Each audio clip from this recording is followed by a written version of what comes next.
You've probably heard the rumor, a story that sounds like an urban legend about families so desperate to look popular, they actually pay total strangers to show up at a funeral and fake cry.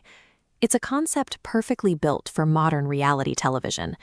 Shows like TLC's Best Funeral Ever have leaned hard into the spectacle, broadcasting barbecue-themed services where hired performers literally do tornado rolls down the church aisles.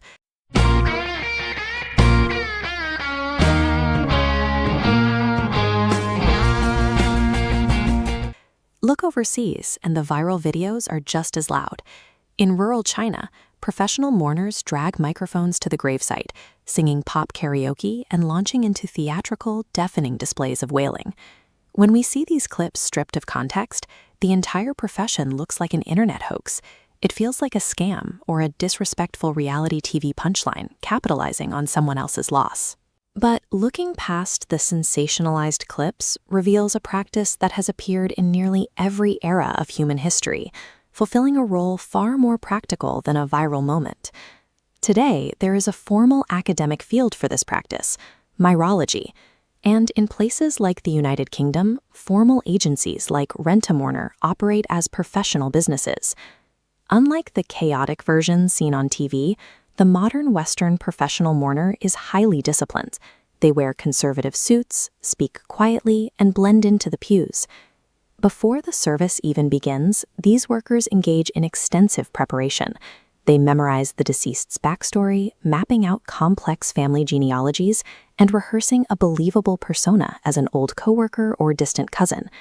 Which raises a strange question. A funeral is a vulnerable, authentic moment of loss. Why would a grieving family intentionally introduce a hired actor into that space? To understand why a family would buy this service, we have to look closely at modern isolation and the social optics of death. This chart shows the financial structure of the modern mourning gig. At the baseline, a professional makes between $30 and $120 per service to attend and grieve. But elite performers with deep cultural knowledge command premium rates over $500 for a single afternoon. Clients generally pay these rates for two specific reasons. The first is pure attendance. If the deceased outlived their social circle or suffered from a popularity issue, agencies are hired to fill the empty seats and prevent the image of a lonely funeral. The second reason is emotional outsourcing. Sometimes a stoic family feels paralyzed by the pressure to display public grief, and they need a proxy to express the sorrow they cannot physically show.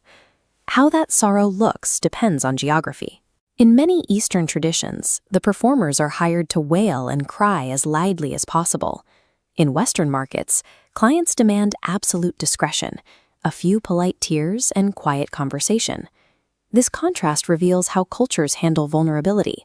Some societies require an overwhelming wave of public emotion, while others demand rigid, silent control. This financial transaction secures social preservation.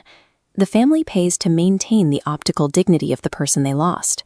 Outsourcing this burden is not a byproduct of the modern gig economy.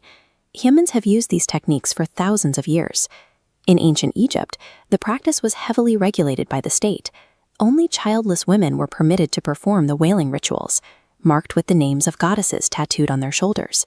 By adopting these synchronized postures, they operated as divine proxies, physically representing deities like Isis and Nephthys, to guide the deceased into the afterlife. Centuries later, elite Roman families hired specialized women, known as praeficae, to walk in their funerary processions, tearing their hair and beating their chests. In Rome, the volume of weeping and the number of hired mourners surrounding the body projected aristocratic wealth and civic influence. The displays became so politically disruptive that the Roman Republic eventually banned them entirely under the laws of the 12 Tables. A similar suppression happened in Ireland.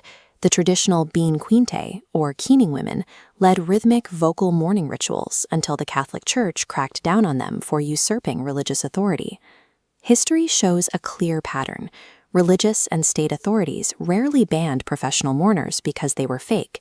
They banned them because the ability to incite and control massive crowds of grieving people was a direct threat to established power structures.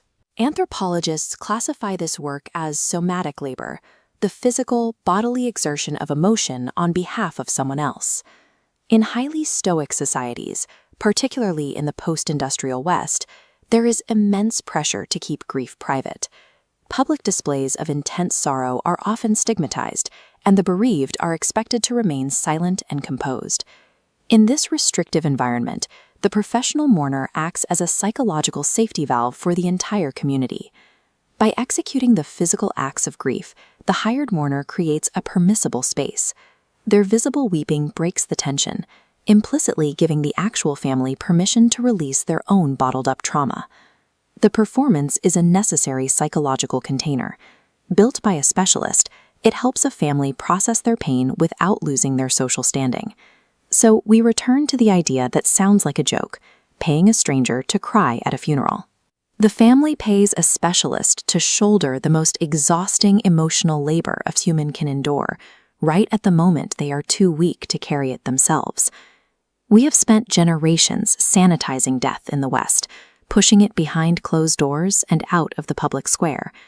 Yet the instinct to gather and publicly process loss remains entirely intact today, even in cultures that try to suppress it. The quiet persistence of this profession holds a mirror to our modern terror of mortality and our underlying fear of facing the end alone. Professional mourning has survived across millennia because the burden of human grief is simply too massive for any one person to carry by themselves.